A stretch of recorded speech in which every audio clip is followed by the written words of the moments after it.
go out to Milchama, you have to contact the Kohen Gadol. Right, so that was a very good point. So the first thing he would do is contact the Urim Tumim.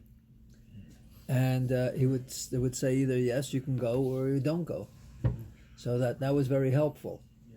So, right, so we asked that in last week's Sedra, when it said, Oivecha, go out and fight your enemies, that word is written with one yud. And in this week's Sedra, it's written with two yuds. So the question is why? So we answered. Oh, I didn't answer it yet. I did not answer it yet. So we said that both are talking about a Milchemes Rishus. That means Hashem didn't tell us to go and fight. We're doing it on our own. Yeah, they're both talking about Rishus. So we just feel threatened. And so we decided on our own we need to go to war, okay? So the reason it says over here twice Yud is Hashem is telling us, okay, you have permission to go and fight this war. However, you do not have permission to go and commit wholesale slaughter. You do not have permission to go and just kill anybody just because you consider them a threat or the enemy, right? And unfortunately, by a lot of wars, by especially, talking about Goyish wars, right? Whether any war, we hear many stories where soldiers went and they literally murdered people who were considered their enemy, but they weren't a threat to them. They were men, women, children. You just slaughtered them away. Especially Nazi. What? Especially Nazi. Yeah, that's for the sure. Crusades. Oh, sure. Crusades, yeah. That's right. And so Hashem is saying, you need an extra yud in Oivecha, in this week's Sedra, to tell you that when you go out to a war that you decided you want to go, you need extra siyata d'shmaya, so you won't commit wholesale murder, right? And not only that, you see, Parshas Kiseitze in this week's Sedra even begins with a yud, so it compounds the urgence of the extra siyata d'shmaya when we go out to war. Because when we go out to war in a rishus, we're afraid, right? What's going to happen? So maybe that's where the Geneva agreements came from. Well, who knows? Maybe to a certain point they were chesed. Mm-hmm. They helped out, even though the other side a lot of times didn't listen to it. And but that was very important. That's a good point, right? Yeah. So here we need extra, because it's a Milchemes Rishus, you need extra siyata d'shmaya. So HaKadosh Baruch Hu gave us an extra yud, that even though they are your enemies, you have no right to commit wholesale slaughter, right? And in some cases, Torah said you have to kill everybody. That's Milchemes mitzvah. That's like a molek, right? Not only you have to kill everybody, you don't even look, men, women, children. There it's wholesale, Yeah. And not only that, you're not allowed to take the spoils of war. In other words, you're not allowed to take their food, their clothing, their guns, their ammunition, their house. You can't touch anything from them, right? Right. Why? Because when it comes to Amalek, it's macho timcha zecher Amalek, completely have nothing to do with them. Don't bring anything, any remembrance, even though he's like, oh, I fought Amalek, right? So here it is. Look what I got. I got Amalek's sword. You're not allowed to do that either, right? Shaul HaMelech lost his melucha because of that, because he didn't kill Agag and he took the spoils of war. Shaul HaMelech. Shaul, that's what I said, right? Oh, yeah, Shaul. Okay, it sounded like Shlomo, right? Shaul. Okay, very good. So now we see why it has two yuds in this week's Sedra, because we need, the normal human being needs extra siyata d'shmaya. And it's very interesting that we need a lot of siyata d'shmaya for the next pasuk, because what does the next pasuk talk about? It talks about a yefas toar. What is a yefas toar? Yefas toar is a beautiful woman, right? The word yefas, it's a double dose of beauty. Yefas is beauty, and toar is beauty, right? So it's really, so you find a beautiful woman. She's a 10. 10 out of 10. 10 or 100, whatever. Whatever. Okay, so what's the story over here? Here we're talking about a man, Yisro, could be any one of us. Well, let's not use us as an example. Right. Okay, someone in Klal Yisro. He's got a wonderful life. He's got a family. He's got children, right? And he has to go out to fight this war, which is a rishus, okay? And when a person has to go out to fight a war as a soldier, what happens to him? The Yetzer Hara takes him over. Right. Why? Because he's vulnerable. He's vulnerable. Ah, that's a very important word, vulnerable. So why is he vulnerable? What happened to him? What happened to him was he just left his beautiful home and family, beautiful house, and now where does he live? He lives in the middle of no place, in the woods. He dug a trench, he's living in a hole, and he's forced to perhaps do something. That's the worst thing that a man can do, and that is kill somebody else.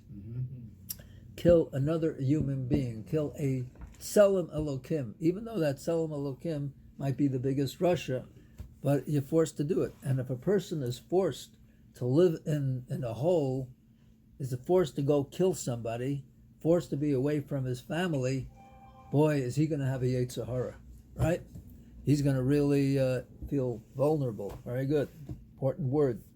So, HaKadosh Baruch Hu had Rachmanas. This is a tremendous chiddush we have in this week's Sedra.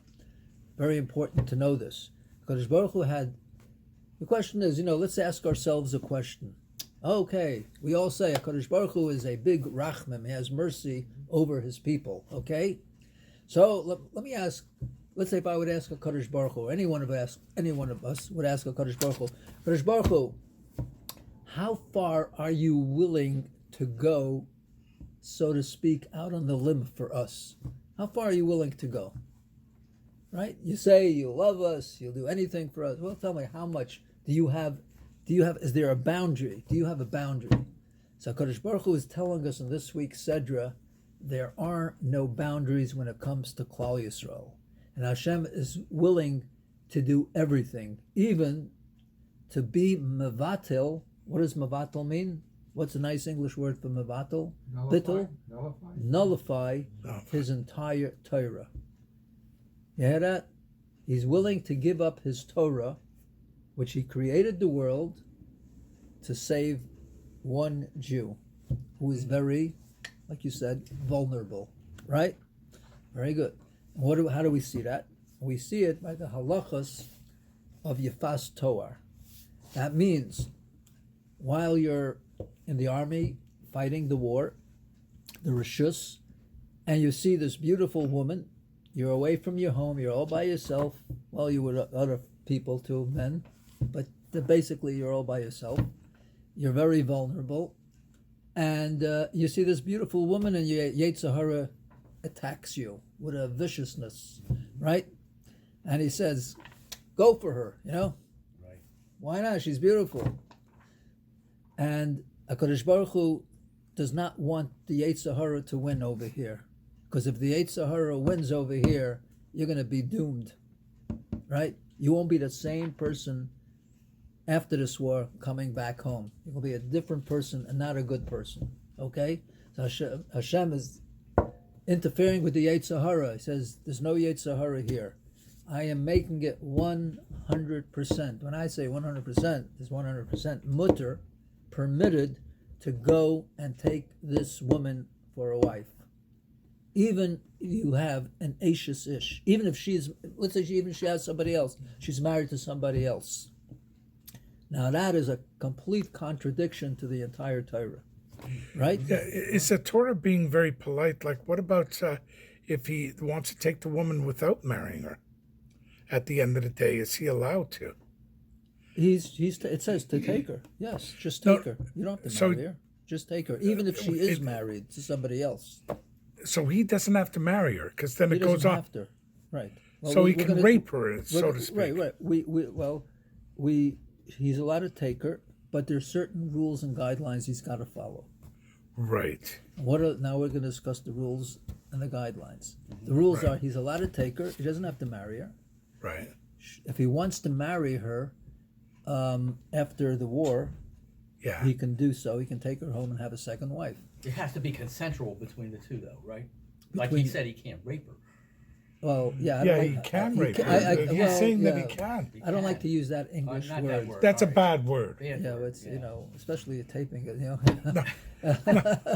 I'm sorry. There's a better word to be ma'anes her, right? Okay. To to take her to live with her. Right. Okay, let's do that. Yeah, Cohabitation. How's that? Yeah, that's a good word. All right, safe word. Safe word. So the Torah says you're allowed to take this woman, right? This mastoar, but before you actually have any relations with her, you have to leave her alone. She has to make herself look ugly. She has to grow her nails, her hair. She has to cry a lot because you took her away from her family, right? Her eyes have to be puffed up from tears, right?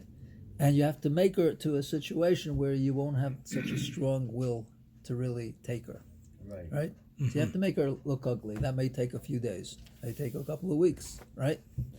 So, so you won't have such a taiva for her. But even if you do, at the end of all this, you can take her. After the war, if you want, you can marry her. Well, she'll you have to be Megayer, she'll be a shivcha, whatever you want to call it. And you can even if you have children from her, you can take have the children, bring the children with you. Right? That's only when more than one wife was permitted. Or yeah, right. We're Right. talking about that. Yeah. Right. The Cherem de Rabbeinu Gershon came later, much later. Okay, so so with all these conditions, you can have her, right? So and back then it was the custom to have more than one wife. So his first wife will have to tolerate it. That's right. That's why it's called in Masechta Yevamos. If someone has two wives, because of if you know how the situation works, if it's called a tsara. The second wife is called tsara, means problem, or there's another way. But if you have a better word for it, Pain. huh? Pain. Well, competition. I don't know. Yeah. Pain. Yeah, pain. Well, okay. So but the main thing is not that what he does want her or he doesn't want her later on.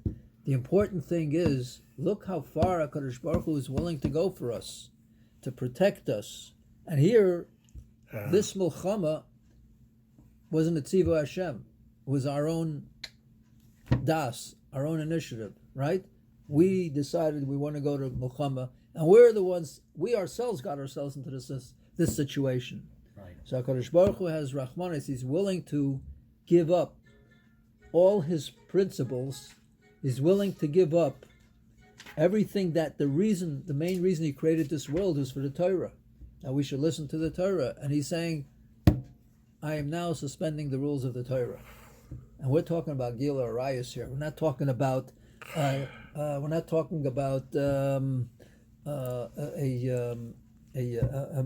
what's it called? Somebody who's Shoge, yeah. yeah, we're not talking about. We're talking about the three big averos that you're mechuyev to kill yourself for, right?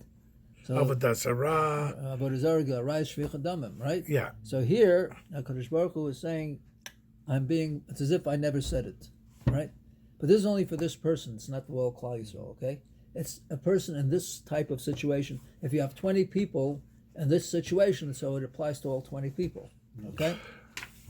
So here we see a fantastic thing. Here we see that how far HaKadosh Baruch Hu is willing to go out on the limb for us, right? So that's something that's very important. But again, when you go out into a war that HaKadosh Baruch Hu did not command, we need a lot of help. Siyata D'Shmaya, to make sure we do it right. We don't take advantage of the power that was given to us. We don't take advantage of the power that we have, and we just treat every person fairly. And we always have to remember, every human being is a tzelem Elokim. We do not have a right to go and kill just like that a tzelem Elokim. Jew or not Jew. Whether Jew or not Jew is right.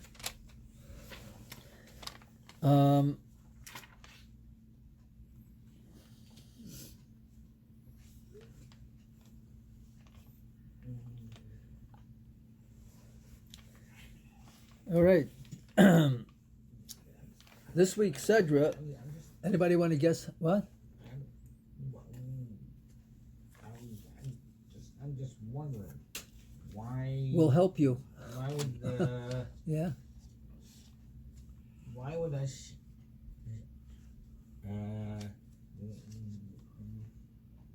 why can such a thing be allowed when the Torah specifically prohibits it? Okay, that's a good question. The question that he asked was if the Torah specifically says you're not allowed to go and have another woman if you're married, right? Especially if she's an Ashes. I mean, you can have another wife, but not if she's married, not if she's, right, Ashes-ish, right? Or if So what? she's in What? King of David, not David, his son. It's what? Shlomo has 1,000 wives. Right, and Devarim had 18. Okay. 18. But this is normal. Yeah, but What? This is normal for the king. Yeah. Okay. But in this case, But here, we're okay. we're talking about a non-Jewish woman. Right. There is no logical reason why that should be allowed for any reason. Right. So again, the answer to that question is, which is a good question, is hapeh she'asur hu hapeh shehitir. That means the mouth that said you cannot do it can also say you can do it. And I'll give you the perfect example. Kadosh Baruch Hu said you're not allowed to write on Shabbos, right? Mm-hmm. And he told Moshe Rabbeinu to write 13 Sifrei Torahs on Shabbos. Right. On Shabbos. He could have told him Matzah Shabbos. He could have told him Erev Shabbos, right? But he said, I want you specifically to do it Because he was on going to Shabbos. die. Because that was the day, right? That was the day he was going to die. And he wanted him to do it on Shabbos. But we're not going to go into that. There's a whole thing why Hashem wanted it to be on Shabbos. Okay, but that's another discussion. So now, you follow that? So, here Hashem saw this person, and he wanted to teach the rest of the world, the rest of Klal Yisrael, I care about everybody, and the person put himself into a state that he can't help himself. He's more of an onus than a shogeg or a mazid. You understand what that means, right? You know what it means, an onus? An onus means he can't help himself. Okay? If you can't help himself, then you're putter. And that's how Hashem is looking at him as an onus. Okay? When we stand before HaKadosh Baruch Hu on Rosh Hashanah, we know, well, maybe not us, we're all tzaddikim, but we know people in Klal Yisrael did Averis. And they did Averis on purpose as a mazid. So we are asking the people who did Averis b'mazid, are asking HaKadosh Baruch Hu, maybe he can do us a favor. You know, it's like, a person gets a speeding ticket and he went 90 miles an hour. You ask the cop, could you do me a favor? Could you just make it 70?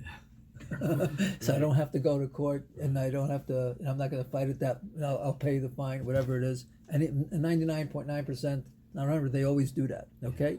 So here we're asking HaKadosh Baruch Hu, okay, we know we did it b'mezid, but could you just kind of bring it down to a shogeg, right? So based on our tefillos, based on how we react on the Yom Hadin, our seriousness, right? So Hashem is willing to do that, to take a mazid and make it a shogeg. And if we did something b'shogeg, he's willing to make it and turn it into an onus, right? Isn't that fantastic? That is HaKadosh Baruch Hu. He's willing to do anything for us as long as he knows we want to accept the Torah, we want the Torah, we want HaKadosh Baruch Hu to be our Melech, right? That's what Rosh Hashanah is all about. That's where in the Parsha right now, right? So here we see the perfect, and this is the most perfect Sedra to come into right before Rosh Hashanah, to see Hashem, HaKadosh Baruch Hu is willing to give us so much leeway. I mean, it's to a point that he's willing to give everything up, right? Well, that was Moshe Rabbeinu showed the same thing in a different level, right? Because Moshe Rabbeinu is not a Kadosh Baruch Hu. But Moshe Rabbeinu said, if you don't forgive Bnei Yisrael, make them anusim, as if it didn't happen. Forgive them, right? And if you don't forgive them, erase me from your sefer. That's almost the same thing, right? You're not on the same level. You're not on the same level, but it's pretty much the same thing, right? And that is. So, and the truth of the matter is, you can say, starts with a yud. Yud is usually Hashem. It's Hashem, right? So Kiseitze la Milchama Alevecha. Who's HaKadosh Baruch Hu's enemy? The Yetzirah that He created for us, right? So He's fighting. Thank you very much. What? Thank you very much. That's it. Very good. Right. Well, now we get rewards. Schar v'yonush. It has to be that way. So Kiseitze, you can say Kiseitze la Milchama Alevecha. It's not only we're going out to Milchama. HaKadosh Baruch Hu is going out to Milchama. He's fighting the Yetzirah for us by saying, okay, I'm going to make it very difficult for the Yetzirah. I'm going to say, this is mutter. You're permitted to take it, Yefas Toar. The Yetzirah is not going to like that because he's the one that wants us to make it mutter to take a Yetzirah. He wants the When credit. I mean, the when credit, Mashiach right. will come, What? When Mashiach will come, Yeah. the Yetzirah will be killed. Or Will be it's brought down Modified? in the Haggadah that HaKadosh Baruch Hu will shecht the Satan. Wow. I guess the Yetzirah. Yeah. So they Hey, say all right, someone what? when someone goes out to war, Yeah. is the Torah becomes mutter because he's doing so many things he has to do that would be average, like shvichas damim, gilus harais? Well, there again, if you do not commit wholesale slaughter, it means if somebody's about to kill you, like in last week's Sedra, the rules of engagement, you're mechuyev to save your life. Right. Why? Because it says v'chai achicha, right? You have to save yourself. V'chai. You have a right. You're mechuyev to save yourself. Right. Like you have the big kasha that everyone asks. That's brought down the chacham, brought down in the. Let's say if two people are in the desert, and there's enough water to save one person, right? So you save yourself, right? That's the halacha, right? That's all. That's the halacha. Why are you better than anybody? Why are you better? Why is he better? So you fight it out. You know, whoever can save himself has to save himself. So here, HaKadosh Baruch Hu is. If you have this situation, you are father, and you have second your son. What in this case what halacha? The halacha. It's a very good question. I am not the posik hador, but I would say I would say the same thing applies. No, you have to save your son. But Why? if your son is your future, in this case you will not have a future. Maybe you can have another son. No, in the desert. Okay, you're asking a very good question, and in this week's Sedra, it applies that question. The ben sorer umorer. Let's say you only have one son, and he's a ben sorer umorer. So what are you going to do? You're going to let him be killed? He's your future. No? No, he's That's right. What? Bad future. That's right. Bad future. Bad future or good future is your future. Before he ends up committing, What? Before he ends up committing a horrible crime, you have to knock him off, which is the mitzvah. You're talking about the ben sorer umorer. Yeah, because you're doing him a favor, I think. That's true. You are doing him a favor, but would you do it? Well, okay. Well, now that we're talking about Ben Sarah Murder, we got into that, which is good because we're gonna want to talk about it. There's a machlokus whether it ever happened. Right. So one man Yomar says, "I was at the grave of a Ben Sarah Murder." So obviously it happened, according to him, right? And the other, it said it never happened. There was never such a thing of a Ben Sarah Murder. So how come the Torah brings it down?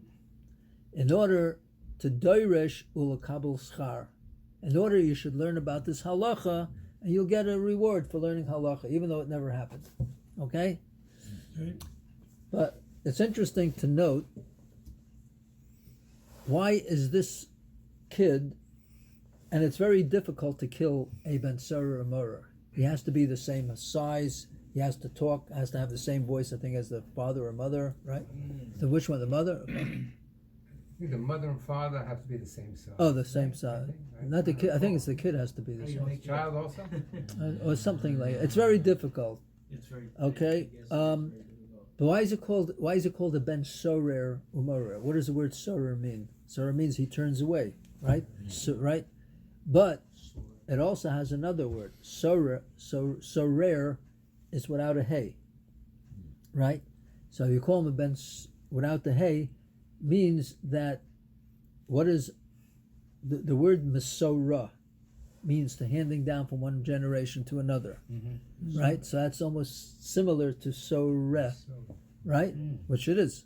So Ben Sorer without the hay, he's called a Ben Sorer, is because he has got nothing to offer. He's got nothing to hand down for future generations that is worthwhile. So he's not. If you're not in the parsha of Mesorah, you're not going to give anything over. That's decent, good, worthwhile, right? So therefore, what is the point of your future? You have nothing to offer, so that means you have no future. And if you have no future, then you have no future, and your life ends, right?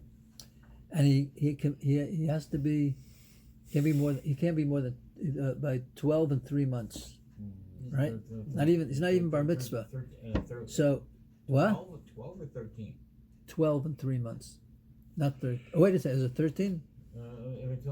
Yeah, otherwise it wouldn't make sense. I think it could be 30. Has to be 12 and 3 months to 13. 13. He has What? 9 months. I think it has to be 13. No, he has 9 months. Wait a second. And it has to be. What is it again? Within the. Within Let me the look it first up. 3 Yeah. months after he becomes bar mitzvah. And a cousin could be held responsible, He's what? right? Cousin- 13. a cousin could be held Oh, responsible within for 3 that. months. 13 in 3 months. 13 has to be because he has to be a bar chiyuva. Right. He has to be in the parsha of mitzvahs. Otherwise, he's a cut. And for how long? Until he's 3 14? months. No, for 12 till 12 and 3 months. You give him 13 and 3 months. 13. I keep on From saying 13 to 13 and 3 months. 12. Right. Is this why is this so similar to a nara? There's also like a woman, Well, a girl you're talking like about. yeah, a girl. So A girl like doesn't. A girl is not in the parsha of Sorah or Morah. no, I know, but but there's a difference where it's a nara. She can make the decision whether or not to be married. Oh, that's she's in also- between as right, well. oh, There's right. a in between Right. period. She's between a nara and a psula. Between Right. an hour and a basula. And here too, Yeah. you have this transition Right. period. Right. So it's a transition that we're really looking at. But it's two different types. You can't compare them. No, Yeah, I but in that word understand, but transition, right, there's two right. different cases. Right. Okay. Very good. So so we have this. What happens if he's 13 and a half and he does all these terrible things? Now, once that That's period too- that's- passes, then you that's can't too do late. anything to him. If it's Then he's out of the okay, parsha of Ben 6 Sorah months. Morah. So he's not a That's child what I'm anymore. asking first. He's not a child. But the Beit Din can take care of him on it if he Well, commits murder or something. That's If he it. commits But murder, then- so it's a whole new. But here, if it's situation. 13 to 13 and 3 months, Yeah. if he commits a crime, Yeah. he's judged as a Sorah Marer, not on the crime. No. He's judged as a Ben Sorah and Morer, someone who does not heed his parents, and he gives them a lot of trouble and he causes a lot of problem. So his parents can take him to Besdin, and Besdin will deal with him accordingly. And what happens if he kills somebody? During During that time, once he's he's judged bu- as a once he's- Sorah Marera. I I know. think. But once he's bar mitzvah, he's mechuyev in all the mitzvahs. No. Yeah. So why shouldn't he? I mean, why shouldn't he be? They're saying that from 13 until 3 months is a wild time for a kid. Like that, it's that rocky road, Right the here, transition. here is where here's where you draw the line to see how he's going to turn out. In other words, you can tell between 13 and 3 months how he's going to turn out. So if you see he's already no good, and he's most likely not going to be any better than that, especially if he really goes against his parents, right? And after all these years of them raising him, and he just ignores them, so nothing is Not will his ever. fault. They didn't do a big bar mitzvah party for him. Yeah, He's okay. angry. He can be angry about anything, but that's the I story. want to joke. Sorry. Yeah, but that's that is the story. So that's the case. So this week's Sedra, we have, anybody know how many mitzvahs? 74. Very good. What? This is the biggest. You were there yesterday. What? This is the Okay. biggest amount of mitzvot. That's right. Okay. All right, I think so. In one Sedra. Yeah. I'm talking about. And we mentioned last week that in Sefer Devarim you find most of the mitzvahs in the Torah. Bereshis, you have two mitzvahs. Two, you have the mitzvah of it's the mitzvah of Pru'ervu, getting married. The mitzvah of Mila, 2, 3, and Gid Anasha. Gid three. So here you have 74. So the question is, how come you save all the mitzvahs for Sefer Devarim? So the answer is because Sefer Devarim had to be said exclusively by Moshe Rabbeinu. So in order for the Masorah to be a true good Masorah with no questions, no right. So therefore all the mitzvah, most of the mitzvahs are in this week's in Sefer Devarim. So everyone in Klal Yisrael should hear it from the mouth of Moshe Rabbeinu. So the Masorah will be complete. Also, 74. So what is the significance of 74? Ad. What does Ad mean? Shema Yisrael. Aid. Aid. Oh, no. We were all here yesterday. Very good. So aid, what is aid? Aid means testimony, witness. We in Klal Yisrael are supposed to say edus. On whom? Well, first, of course, we're supposed to believe in HaKadosh Baruch Hu. Yeah. But we have to be able to say edus on ourselves. On ourselves. In other words, not ourselves and each and every one of us. In other words, if I see you coming down the street, I don't even have to know your name. I don't know anything about you, right? But I look at you and I see, oh, there must be a God in this world if I see such a true, upstanding Jew walking down the street, even with that cap. You know? Right. Even with the cap, right. Right? But, right, so I could tell. Why? Why could I tell? Why? Yeah, how can you Because- tell? He's wearing a Yeah, because the way he walks, the way he acts, his whole mannerism, can only be from a person who serves HaKadosh Baruch Hu, the best possible, and the best possible way he can. And he comes to your class often. Right, yeah? And I read somewhere, I don't know exactly the source, but Yeah. the Jewish people they recognize God. If you know Jewish people, you Yeah. will recognize a God. Right. They're So witnesses. so that's the point I God. want to bring out.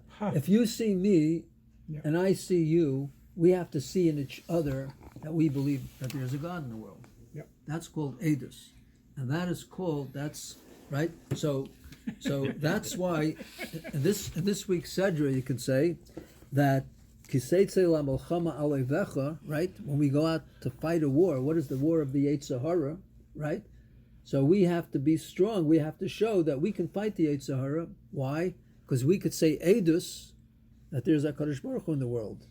And if we tell the Yetzer Hara, you're going to come fight me, I happen to know HaKadosh Baruch Hu.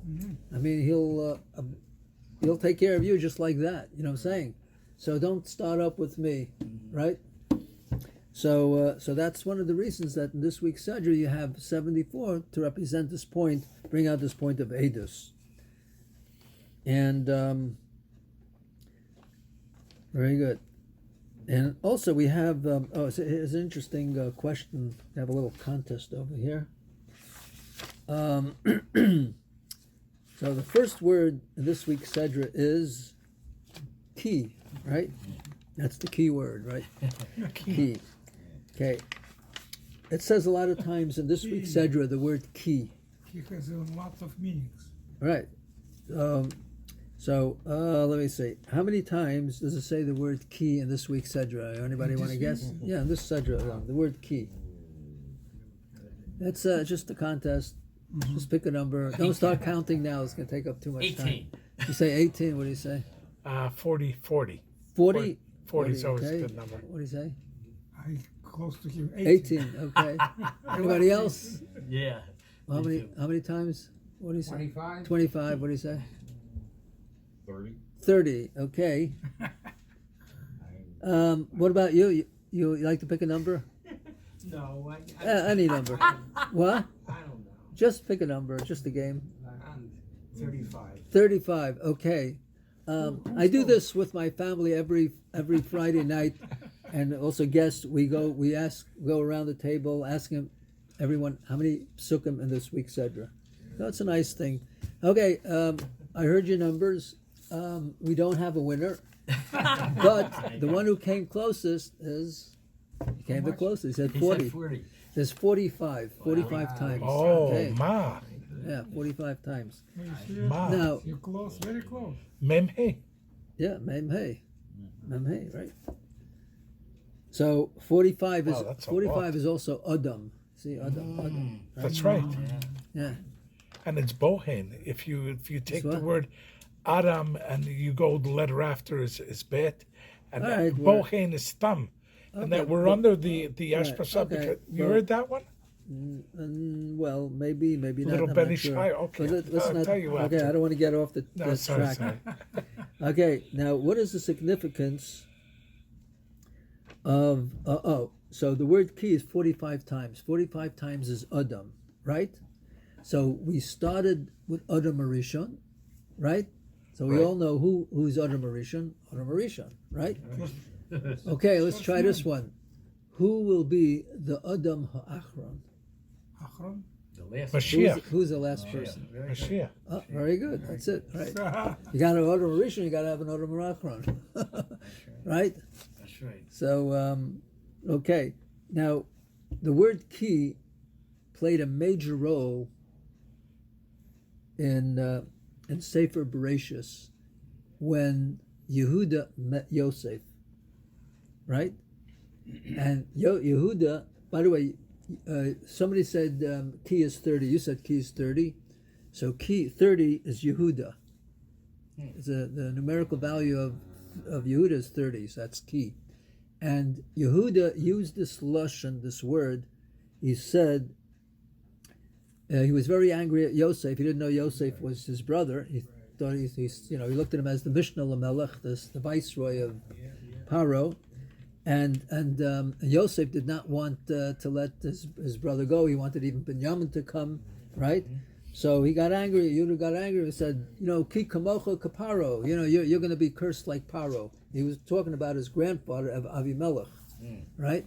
That so how is it that Yehuda goes and talks to a Mishnah Lamelech, such a powerful king in Mitzrayim, assistant king, deputy king, to Paro, right? How does he talk to someone like that? So Yehuda was telling Yosef, you don't scare me. Why? Right? Because I am on the same playing level as you. You call yourself a king, a Mishnah Lamelech? Well, I'm a king too. Because Yehuda, Malchus Beis Yehuda, right? I represent Malchus Beis Yehuda. So you don't scare me, okay? So we're on the same playing level. Of course, Yosef probably was laughing while he was saying all this, and but Yehuda was serious. He said, "I'm, you can't touch me. Well, Yasser Mishevet Yehuda, you can't touch me, right?" So you see the whole that's what says Ki Seitze LaMelchama, right? It's also it's Malchus. It represents Malchus, right? And it says, and the whole Sedra, and this week's Sedra has how many psukim?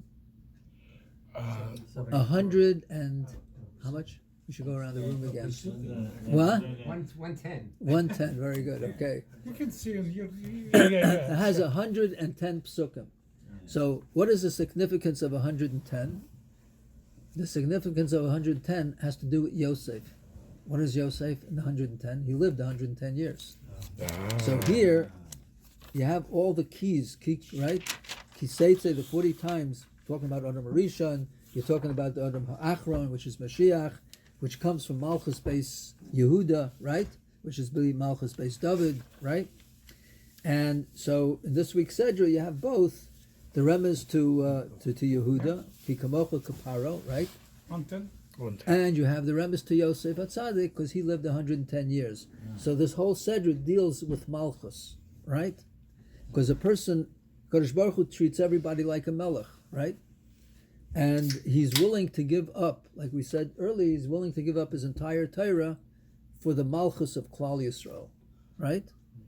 For a Yachid, just for one person, right?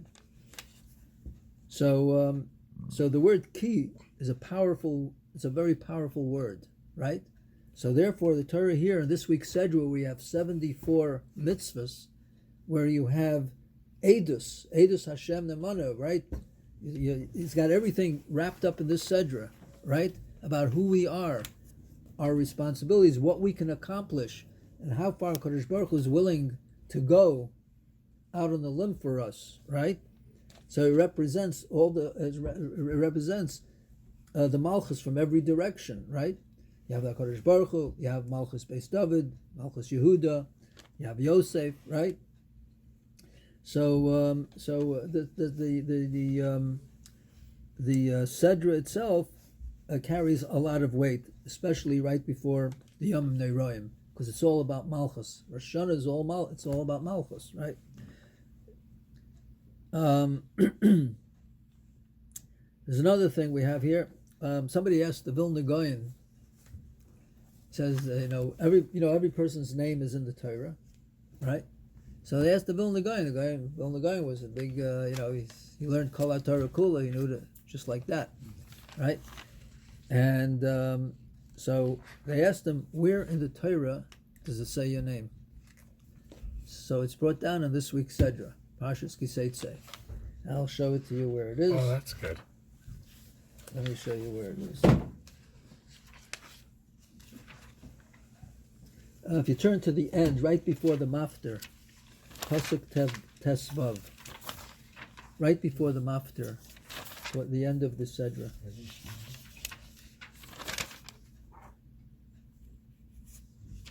Everyone see it? Kiso of us. What? It starts with Kiso of us. No, Pasuk Tesvav, 15. Evan Shleima? Oh, that's Evan- Zion. Evan Shleima. I got it. Evan Shleima. I Okay, got it. so somebody asked, so what was the name of the Vilna Gaon? His name was Eliyahu. Actually, he had two names, but he didn't use the other Kramer? name. His name was also Zalman. Zalman Kramer? No. His father's name was Shlomo Zalman, but he didn't use the second name. So he said, my name is Eliyahu ben Shlomo. So Evan Shalema is the Aleph is Eliyahu, then you have the Beis and the Nun ben Shlomo. How about So you that? see. Yeah. So what does the Torah call? What did the Torah look? How did the Torah look? How did HaKadosh Baruch Hu look at the Vilna Gaon? He looked at him as a complete stone. What is a complete stone? Doesn't move. Oh yeah. A stone stays firm with the Torah and principles of the Torah. It doesn't waver, right? Evan Shlema, right? So that's now you got a taste of the Vilna Gaon, right? Right? So where exactly is Evan Shleima? What? Oh, see Pasuk Tesvav by Mafta towards the end. I think you went too far. Oh, I went too far. Okay. 15. Look at 15. Yeah. Ki tavela ki yosef kol ava. The one before that. The one who vayalach halaman yorech yamecha ala adama asher na'alech No, I natan. don't know where. Pasuk Tesvav 15. Evan The first three Shleima. words. Evan Shlema. Yeah. There we go. Okay. First two words. Evan It's Shleima. Eliyahu Evan ben Shleima. Shlomo. Eliyahu ben Shlomo. Very good. Okay. Now, we have also something very interesting in this week's Sedra. We have the Parsha of Mechias Amalek, remembering and obliterating Amalek. So why do we have it here in this week's Sedra? We have it because before you come into Rosh Hashanah, the Yom Adin, you have to show that how far are we willing to go to serve Hashem. We have to destroy Amalek, right? And if we get rid of Amalek is a tremendous Yetzer Hara, right? If you let Amalek overpower us, then we're doomed, we're lost. So we have to get rid of Amalek before the Yom Neiroim, right? So the Parsha of Amalek has 47 words. There's how many psukim? We have 3 Yud Zayin, Yud Ches, and there's 3 psukim, right? And anybody want to guess how many letters there are in those 3 psukim? Okay, I want to save some time. I have to. Okay, there's 172 letters. Wow. Right? Now, what is 172? 172 is one of the sedgers which we read a couple of weeks ago. Parshas Akev. What does Akev mean? Heel. Heel. How are you supposed to obliterate a Molech? You stamp on him with your heel. You understand? Some people write a Molech or Haman under the bottom of the heel, and they, Purim time, they go, right? So the 172 Amar is Akev. With your heel, you should obliterate, you should make sure you erase them, right? Get rid of Amalek before Rosh Hashanah, right? In other words, should be out of your radar, right? Right. So that's one of the that's another important point. Okay, I just want to end off like this. We have interesting Haftorah, the fifth Haftorah of the Shiva Nechemta, right? That's a very interesting. This Haftorah is all about Emunah, right? So what happened 5 weeks ago? 5 weeks ago was unfortunate. We went through Tisha B'Av, right? 6 weeks ago, right? 9 weeks ago we started the Bein HaMetzarim, right? The 3 weeks of Avelus. So we lost the Beis HaMikdash, right? And unfortunately, you take a look, we had, unfortunately, this past week, you had big storms. HaKadosh Baruch Hu was angry at the world. He's angry at us too, to a certain extent, but he's angry at the world at large for a lot of terrible things that go on with the Goyim too. He takes that on the guy, but it's a message for us too. Whatever happens to even Goyim is a direct message for us, that we have to do tshuva, and we have to be more aware of our surroundings and who we are, right? So, unfortunately, you have to have Rachmanas on Goyim too, right? Avraham Avinu was Maspal for Anshe Sodom, right? He tried to save them. So we have to feel for Goyim too. And if you heard about all this hurricane that went and that just wiped off a whole community, houses and this and that, and people have no place to live, right? So when they have no place to live, their whole house gone. So what do they think about? They think about, am I ever going to have a house like I had, right? Am I going to have anything that I had, right? I mean, it's all gone. So in their own heads, in their own minds, they say, how am I going to ever recoup everything? I'll be lucky if I live in a tent in a hut, Right. or something, rent an apartment, but where am I going to get another house, right? And this is the attitude that we should have when it comes to the Churban Beis HaMikdash. We say, look at this, look what we caused. We took away the Beis HaMikdash. We tore it away from HaKadosh Baruch Hu, right? So we're going to do tshuva. But is it going to ever be the same again, right? Are we ever going to have a Beis HaMikdash again? Yeah. So We will. Is it going to be as beautiful as what we had, the first 2 Beis HaMikdashos? Especially the first one, where so many Nisim took place, 10 Nisim every single day, right? And all the Kalim and everything that we had in the first, the Aron that we had in the first, are we going to have it again? So, I mean, is it going to be the same thing? Or it's not going to be the same thing. It'll be on a lesser level, right? So people who don't have Emunah think that way. But we, Klal Yisrael, we don't think that way. And this week's Haftarah, we see, it's an interesting pasuk, very, very beautiful pasuk. The second pasuk in the Haftarah, which says, if you have it open, you can look at it. Yeah. It says, Harchivi Mekayim Ahalech. What does that mean? It means that HaKadosh Baruch Hu is basically telling us, you saw the first Beis HaMikdash, not that we saw it, but they had a first Beis HaMikdash, you had a second Beis HaMikdash, but there's an old age saying, you ain't seen nothing yet. Yeah. Right? Harchivim b'koyim holech. You'll see what the third Beis HaMikdash looks like. You'll see how wide it's going to be, so much bigger, so much more beautiful, so much more fantastic. And there's one thing going to be about that third Beis HaMikdash, it will not be destroyed. It will be l'olam va'ed. Why? because that's who we are. That's Klal Yisrael. That's the Torah, right? Torah is forever, right? And we'll be zeicher to the Malchus Beis David, which is Mashiach and Yirtzeh Hashem, right? He will be the Adam Ha'achron, right? Right. So then we'll say Achron Chaveh, because we'll see all the beauty of HaKadosh Baruch Hu. We'll see the greatness of HaKadosh Baruch Hu. And that's the Harchivim B'Kayim HaHolech. Means just wait. You'll see how everything's be spread out.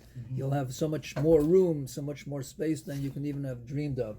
And this will come if we fortify our Emunah. And how do you fortify Emunah? Very simple. Kiseitze lamolchama aloivecha. But aloivecha with two yuds. We can't fight this milchama, the milchama of the Yitzhar, we can't fight it ourselves. We need siyata d'shmaya. And if we go after the siyata d'shmaya and use it the right way, we will taka b'zeicha to harchivim b'kam olech, and we'll see a beautiful base of Migdash Meir v'Meina. Amen. Shabbos everybody. Very nice. Oh, very good. Very good. Welcome back. Yeah. You know.